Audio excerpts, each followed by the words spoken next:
Some choices don't come with a right answer, only consequences. Tonight's story follows a brilliant doctor faced with an unthinkable decision: save one life or sacrifice it to spare 4 others from ruin. In the silence of a locked room, power, conscience, and morality collide, and once the choice is made, there's no turning back. Morton Blaine returned to New York from his brief vacation to find awaiting him a frantic note from John Schuyler, the man nearer to him than any save himself, imploring him to come at once. The appeal was supplemented with the usual intimation that the service was to be rendered to God rather than to man. The note was 24 hours old. Blaine, without changing his traveling clothes, rang for a cab and was driven rapidly up the avenue. He was a man of science, not of enthusiasms, cold, unerring, brilliant, a superb intellectual machine which never showed a fleck of rust, unremittingly polished and enlarged with every improvement. But for one man he cherished an abiding sympathy. To that man he hastened on the slightest summons, as he hastened now. They had been intimate in boyhood, then in later years through mutual respect for each other's high abilities and ambitions. As the cab rolled over the asphalt of the avenue, Blaine glanced idly at the stream of carriages returning from the park, lifting his hat to many of the languid, pretty women. He owed his minor fame to his guardianship of fashionable nerves. He could calm hysteria with a pressure of his cool, flexible hand or a sudden modulation of his harsh voice, and women dreaded his wrath. There were those who averred that his eyes could smoke. He leaned forward and raised his hat with sudden interest. She who returned his bow was as cold in her coloring as a winter night, but possessed a strength of line and depth of eye which suggested to the analyst her power to give the world a shock did circumstance cease to run abreast of her. She was leaning back indolently in the open carriage, the sun slanting into her luminous skin and eyes, her face locked for the benefit of the chance observer, although she conversed with the faded individual at her side. As her eyes met those of the doctor, her mouth convulsed suddenly, and a glance of mutual understanding passed between them. Then she raised her head with a defiant, almost reckless movement. Blaine reached his friend's house in a moment. The man who had summoned him was walking aimlessly up and down his library. He was unshaven, his hair and his clothing were disordered. His face had the modern beauty of strength and intellect and passion and weakness. A flash of relief illuminated it as Blaine entered. "She has been terrible, terrible. I have not had the courage to call in anyone else, and I am worn out. She is asleep now, and I got out of the room for half an hour. The nurse is exhausted too. Do stay tonight." "I will stay. Let's go upstairs." As they reached the second landing, 2 handsome children romped across the hall and flung themselves upon their father. "Where have you been? Why do you shut yourself up on the 3rd floor with Mama all the time? When will she get well?" Schuyler kissed them and bade them return to the nursery. "How long can I keep it from them?" he asked bitterly. "What an atmosphere for children, my children, to grow up in. If you would do as I wish and send her where she belongs." "I shall not. She is my wife. Moreover, concealment would then be impossible." They had reached the 3rd floor. He inserted a key in a door, hesitated a moment, then said abruptly, "I saw in a paper that she had returned. Can it be possible? I saw her on the avenue a few moments ago." Was it the doctor's imagination, or did the goaded man at his side flash him a glance of appeal? They entered a room whose doors and windows were muffled. The furniture was solid, too solid to be moved except by muscular arms. There were no mirrors or breakable articles of any sort. On the bed lay a woman with ragged hair and sunken yellow face, but even in her ruin, indefinably elegant.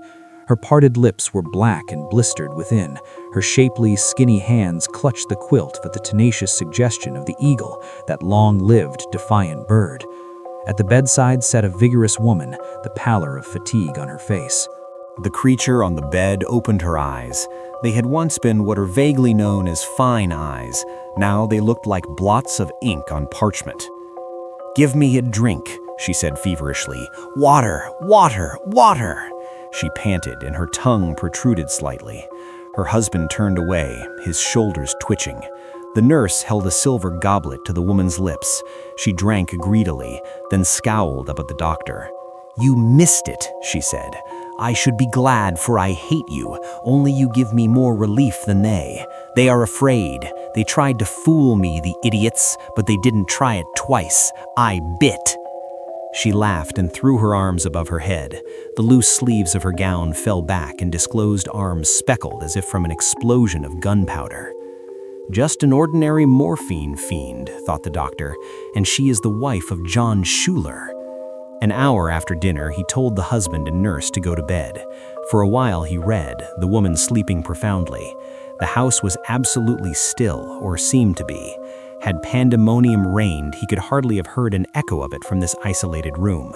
The window was open, but looked upon roofs and backyards. No sound of carriage wheels rose to break the quiet. Despite the stillness, the doctor had to strain his ear to catch the irregular breathing of the sick woman. He had a singular feeling, although the most unimaginative of men, that this third floor, containing only himself and the woman, had been sliced from the rest of the house and hung suspended in space, independent of natural laws.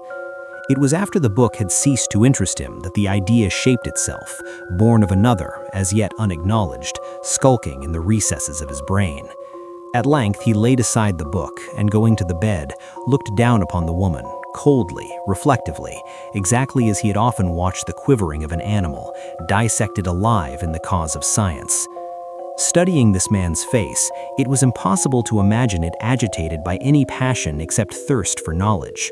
The skin was as white as marble, the profile was straight and mathematical, the mouth a straight line, the chin as square as that of a chiseled fate. The jaw was prominent, powerful, relentless. The eyes were deeply set and gray as polished steel. The large brow was luminous, very full, an index to the terrible intellect of the man. As he looked down upon the woman, his thin nostrils twitched once and his lips compressed more firmly. Then he smiled. It was an odd, almost demoniacal smile. "A physician," he said, half aloud, "has almost as much power as God. The idea strikes me that we are the personification of that useful symbol." He plunged his hands into his pockets and walked up and down the long, thickly carpeted room. "These are the facts in the case. The one man I love and unequivocally respect is tied hand and foot to that unsexed, dehumanized morphine receptacle on the bed.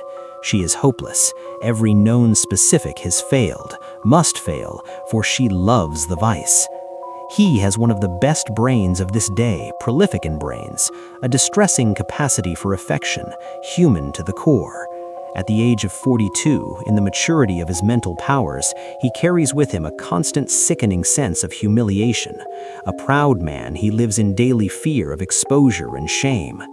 At the age of 42, in the maturity of his manhood, he meets the woman who conquers his heart, his imagination, who compels his faith by making other women abhorrent to him, who allures and maddens with the certainty of her power to make good his ideal of her. He cannot marry her. That animal on the bed can live for 20 years. So much for him. A girl of 28, whose wealth and brain and beauty, and that other something that has not yet been analyzed and labeled, have made her a social star, who has come to wonder, then to resent, then to yawn at the general vanity of life, is suddenly swept out of her calm orbit by a man's passion, and, with the swiftness of decision natural to her, goes to Europe. She returns in less than 3 months.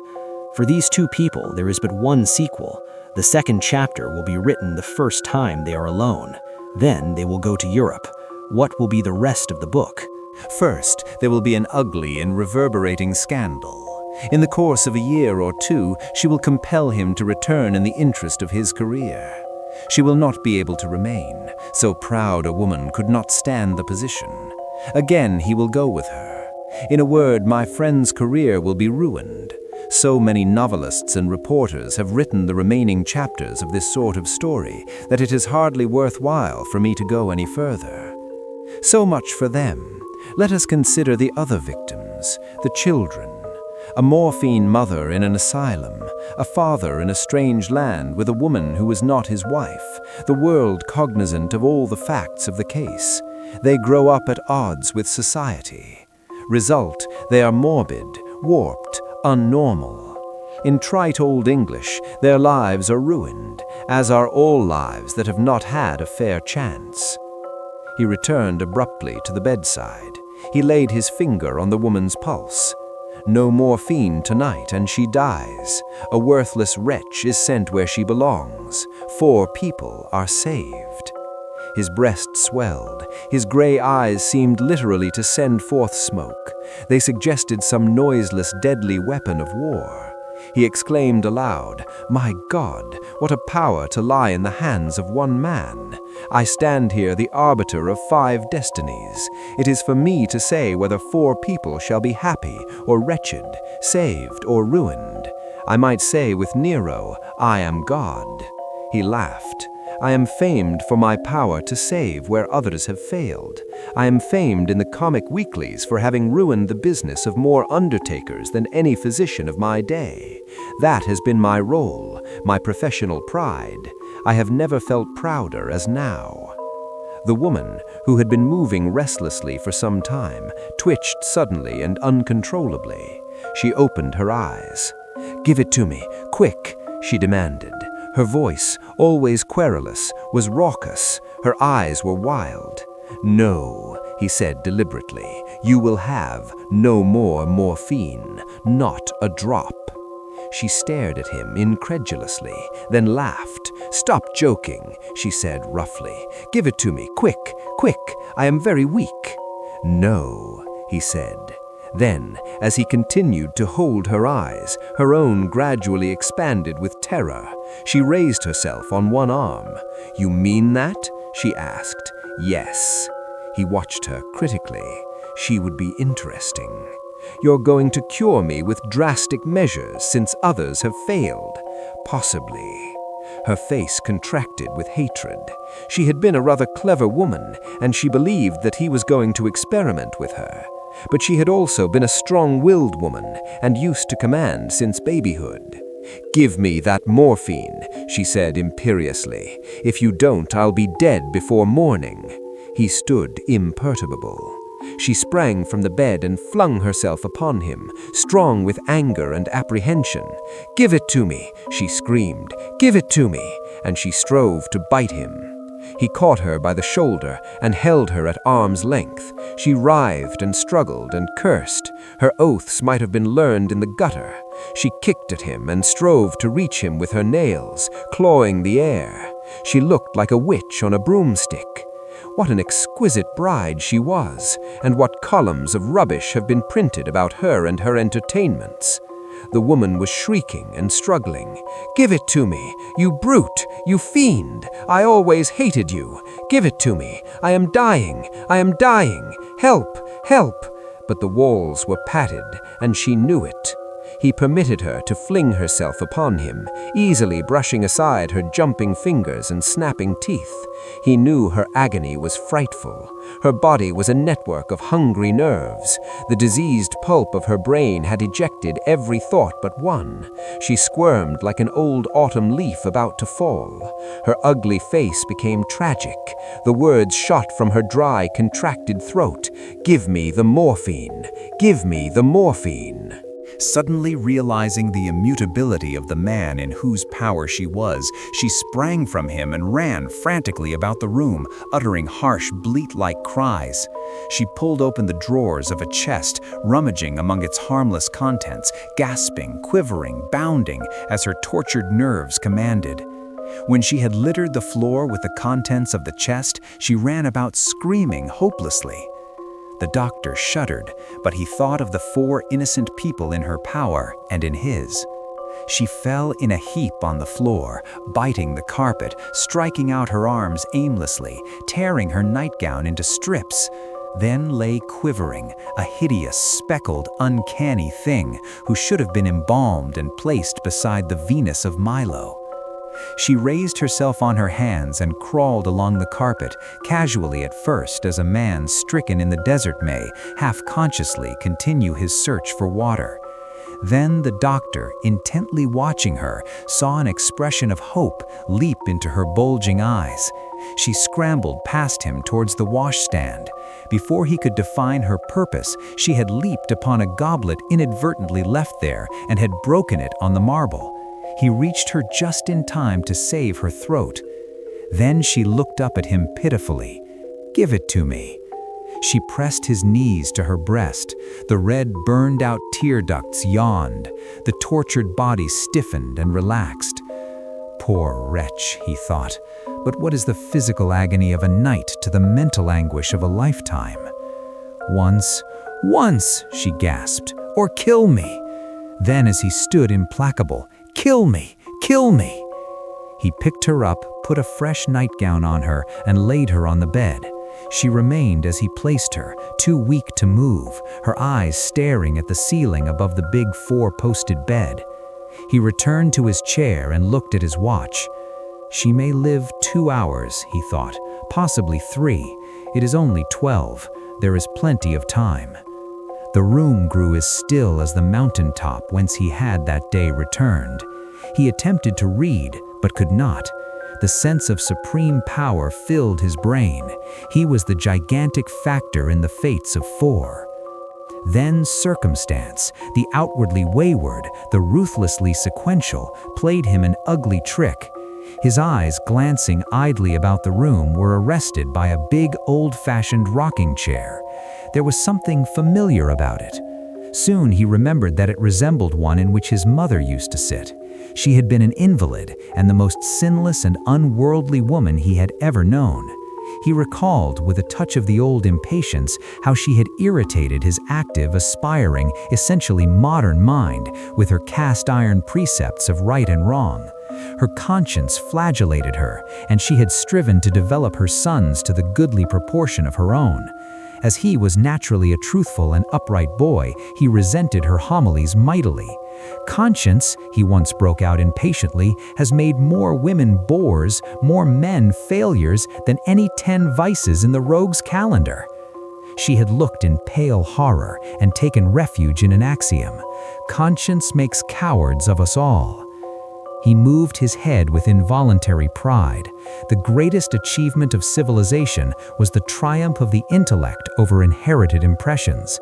Every normal man was conscientious by instinct, however he might outrage the sturdy little judge clinging tenaciously to his bench in the victim's brain. It was only when the brain grew big with knowledge and the will clasped it with fingers of steel that the little judge was throttled, then cast out. Conscience. What was it like?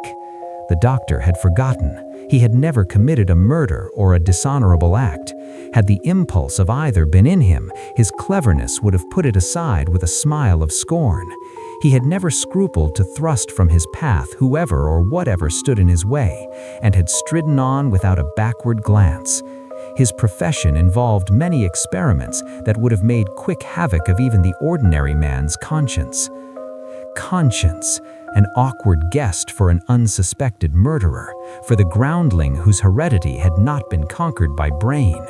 Fancy being pursued by the specter of the victim. The woman on the bed gave a start and groan that recalled him to the case in hand. He rose and walked quickly to her side. Her eyes were closed, her face was black with congested blood. He laid his finger on her pulse. It was feeble. "It will not be long now," he thought. He went toward his chair. He felt a sudden distaste for it, a desire for motion. He walked up and down the room rather more rapidly than before. If I were an ordinary man, he thought, I suppose that tortured creature on the bed would haunt me to my death. Rot. A murderer, I should be called if the facts were known, I suppose. Well, she is worse. Did I permit her to live, she would make a living hell of 4 people. The woman gave a sudden awful cry, the cry of a lost soul shot into the night of eternity. The stillness had been so absolute, the cry broke that stillness so abruptly and so horridly that the doctor, strong-brained, strong-nerved as he was, gave a violent start, and the sweat started from his body. "I am a fool," he exclaimed angrily, welcoming the sound of his voice. "But I wish to God it were day and there were noises outside." He strode hurriedly up and down the room, casting furtive glances at the bed. The night was quiet again, but still that cry rang through it and lashed his brain. He recalled the theory that sound never dies. The waves of space had yielded this to him. Good God, he thought, am I going to pieces? If I let this wretch, this criminal, die, I save 4 people. If I let her live, I ruin their lives. The life of a man of brain and pride and heart. The life of a woman of beauty and intellect and honor. The lives of 2 children of unknown potentialities, for whom the world has now a warm heart. The greatest good of the greatest number, the principle that governs civil law. Has not even the worthy individual been sacrificed to it again and again? Does it not hang the criminal dangerous to the community? And is that called murder? What am I at this moment but law epitomized? Shall I hesitate? My God, am I hesitating? Conscience, is it that? A superfluous instinct transmitted by my ancestors and coddled by a woman? Is it that which is sprung from its grave, rattling its bones? Conscience makes, shame that I should succumb when so much is at stake, that I should hesitate when the welfare of 4 human beings trembles in the balance. Conscience, that in the moment of my supreme power I should falter. He returned to the woman. He reached his finger toward her pulse, then hurriedly withdrew it and resumed his restless march. This is only a nightmare, born of the night and the horrible stillness. Tomorrow, in the world of men, it will be forgotten, and I shall rejoice. But there will be recurring hours of stillness, of solitude. Will this night repeat itself? Will that thing on the bed haunt me? Will that cry shriek in my ears? Oh, shame on my selfishness. What am I thinking of? To let that base, degraded wretch exist, that I may live peaceably with my conscience? To let 4 others go to their ruin, that I may escape a few hours of torment? That I should come to this? The greatest good of the greatest number. The greatest. Conscience makes cowards of us all. To his unutterable self-contempt and terror, he found his will for once powerless to control the work of the generations that had preceded him. His iron jaw worked spasmodically. His gray eyes looked frozen. The marble pallor of his face was suffused with a tinge of green. I despise myself, he exclaimed with fierce emphasis. I loathe myself. I will not yield. Conscience, they shall be saved, and by me, the greatest. I will maintain my intellectual supremacy, that, if nothing else, she shall die. He halted abruptly. Perhaps she was already dead. Then he could reach the door in a bound and run downstairs and out of the house. To be followed. He ran to the bed. The woman still breathed faintly. Her mouth was twisted into a sardonic and pertinent expression. His hand sought his pocket and brought forth a case. He opened it and stared at the hypodermic syringe. His trembling fingers closed about it and moved toward the woman. Then, with an effort so violent, he fancied he could hear his tense muscles creak. He straightened himself and turned his back upon the bed. At the same moment, he dropped the instrument to the floor and set his heel upon it. In the end, the question isn't what he could do, but what he should have done. Was it mercy, justice, or cowardice that stopped his hand? If you were standing in his place with that same power, what would you choose? If this story unsettled you, don't forget to like, subscribe, and comment your verdict below. More dark stories of conscience, horror, and impossible decisions are coming soon.